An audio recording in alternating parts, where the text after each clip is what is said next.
simple brush stroke, a quick sketch, a few stitched seams. Done once, they're small, but if you do those every day for 100 days, something bigger begins to take shape, proving the quiet power of creative consistency.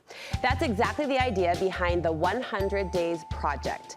From painting to poetry, stitching to sketching, this creative challenge gives you 100 consecutive chances to create, and we're calling on a woman who embraced this challenge. Michele Perry is joining me through the screen to teach us more. Welcome to Studio 5, sister. Oh, well, thank you so much for having me. This is such a joy. Oh, it's a joy for us to learn from you, and this sounds like it was a joy, albeit a joyful commitment. Where does this 100 Days concept come from, Michele? Well, it was originated by a man by the name of Michele Perry. He worked with Yale, and he basically did a challenge for his design students many years ago. And then it was also popularized by an account called Do the 100 Day Project by Lindsay Thompson for the broader internet. And so that's where I heard about it. Okay, I understand you've done this challenge twice now. What made you want to take it on the first time? Well, I was shifting into doing more art, and I thought it was just an incredible opportunity to see what I could do to challenge myself to be consistent, but also practice my craft and put it out and share it with the world. So you took on 100 days, this is round one, of tiny landscapes, right? Yes, I did. I wanted to have things that were small enough that I would be able to do them each day and not like bite off more than I could chew. So I thought small landscapes were perfect. Okay, first of all, you're so talented. And secondly, that's so inspiring to see all of your 100 days of landscape art and work spread out in front of us. You mentioned small and approachable. I'm curious what your thoughts are. Do you think it's more about the project, Michele, or do you think it's more about the daily intention and consistency? Oh, I think it is 100% about the daily intention. Yeah, that hands down. And you could do any medium, right? You did painting, but there are other mediums that people have tried and applied. Oh my gosh, you can do anything creative. You could cook. You could knit, you could garden. Literally, it is up to you how you want to like engage your creativity, and you can do it differently each time you go through the challenge. Sure, sure. I'm curious about the correlation, and I want to know what you think as someone who has experienced this 2 times over. How does accountability, right? That idea that I'm committed, I'm going to do it every day. How does that accountability help your creativity?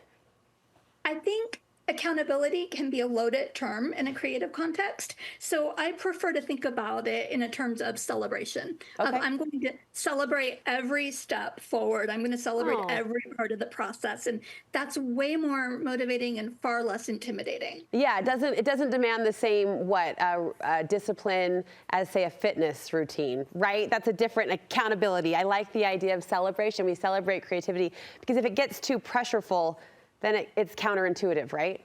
Exactly. Just couldn't have said it better myself. Okay. The second time you took this challenge, I understand you got your online community involved and it really resonated with people. Yes, almost by accident. I decided I wanted to do 100 Days of Wonder, where I would write like one-word wonder prompts, and then I would paint based on those. And I just thought, let me just throw it out there to the internet and see if, like a few people want to join me. And we had about 11,000 jump in on that. Oh my goodness. What a movement. That's so fun. It really was. And it was wild and wonderful. And I'm just so grateful for every moment. Okay, I don't want to take us down here. You are fabulously creative and talented, and you have a levity about you that is contagious. Now let's go to me. I can see myself really filtering out here, like getting to a day and I'm like, I'm not feeling it. What do you do if those days hit when you just don't feel like picking up the paintbrush or continuing with day 72? I absolutely get that. There are a couple of things.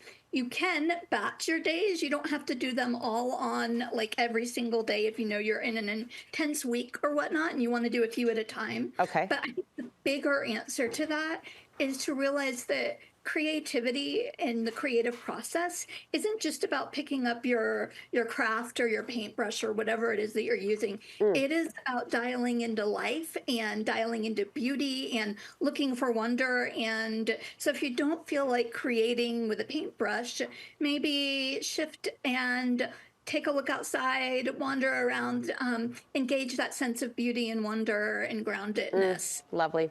I appreciate how you described that this has, boosted and improved perhaps your relationship with creativity. What about perfectionism? Women struggle with that. Did you find this allowed you to let go and be a little more free that way too? Yes, definitely. You had to, right? Well, you don't have, in a sense, you kind of don't have time for perfectionism. It kind of especially in the case of running this, we're sharing 100 Days of Wonder. I was building it like the wings as we were flying. Sure, And sure. so, yeah, it gave me ample opportunities to be present in the moment, and done is better than perfect. Done is better than perfect. To that I say amen and amen. Will you do it again? Are you going to do it again? Absolutely. In fact, it's something I'm pursuing, and I do full-time now as a creativity coach and an artist. Oh, this is it. So how can we follow along with your next challenge?